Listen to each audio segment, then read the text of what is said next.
Okay, ladies and gentlemen, I was going to do an intro for this and I kind of forgot to do so. Anyway, as you can tell, this was kind of my ideas when I looked at the whole Jeff the Killer story. And I started to look into details here and there. And I started to pick out, no, these are basically my ideas, and it's kind of leading up to the next creepypasta I'm gonna do after I finish bedtime, which I will get round to, don't worry, that video will eventually get finished, as soon as I get my voice back again. And forever. Anyway, first idea I had for Jeff the Killer was when I looked at the pictures. Now, I know the whole picture makes people freak out, but then I started to notice all the other pictures. And the first idea is the idea that yellow Jeff the Killer being a fake. I kind of guess this was the obvious idea.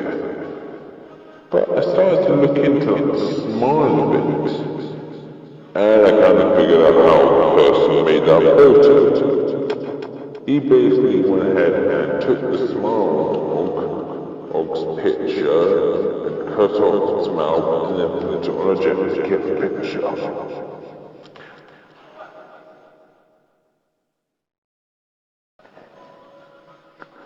No, sorry, just get a snap. Now, I just discussed how that yellow Jeff the Killer's name, though many people would have probably figured it out, so maybe playing the music in the background.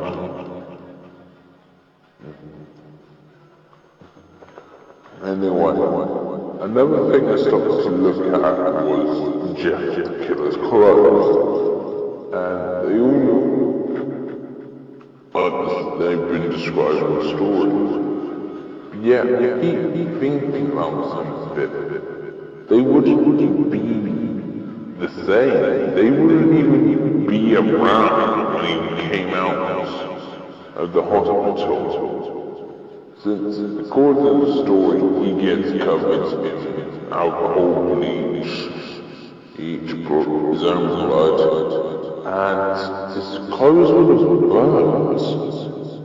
Since in the story it explains he rolled about on the floor trying to stop the flames, people tried to put it out.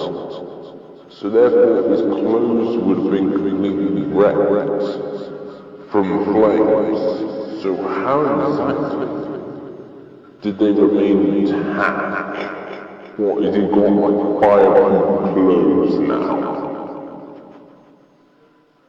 Sorry about that, but that's kind of an idea that go through my head every time I read that laughed.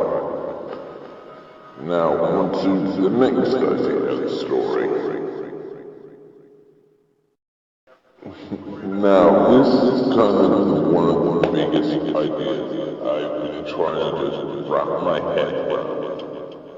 And it's the idea of Jeff the Killer's brother being alive still.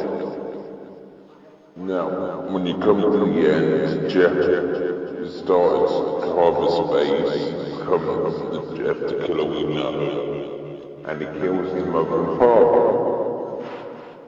And then he goes into his brother's room, and he's about to kill him before saying the famous line. And it's then that the story stops, and we all want the idea that he's killed his brother, yet it's never told how he actually died. And in the beginning of the story, we learn that the kid was able to survive. Attacked by Jeff the Killer. And Jane was able to survive, according to her story. So it left me thinking, what if Louis has survived somehow? Oh, and it makes sense that he's still alive. Since we're not told if he actually did die, we just assume he died. Plus, there was no reason for Jeff to actually kill Louis. I can understand the reason behind killing his mother and father, but why kill the person who tries to protect you? That makes no sense.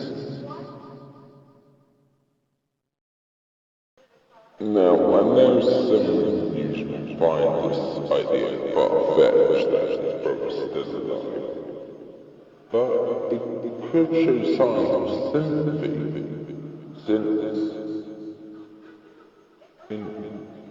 sorry, I'm just losing my words here. Well, there's no reason to kill Louis, and nor we told him Louis died. Right.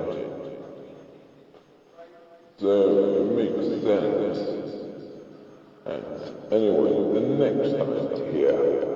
Now, this was one I've been trying to piece together for a while. And I started to look into the other story links to the killer, Jake. And it makes no sense with these two to get told Jane was at the end. And yet in Jeff's story, we never see Jane. Jane is never seen, and according to her story, she encountered Jeff and was at that bus stop. I'm pretty sure Jeff would have noticed a girl standing near the bus stop as he was running away. So therefore, none of those stories could have happened, since they both don't back each other up. Anyway, these were my ideas for the story of Jeff the Killer. Please like it, subscribe, and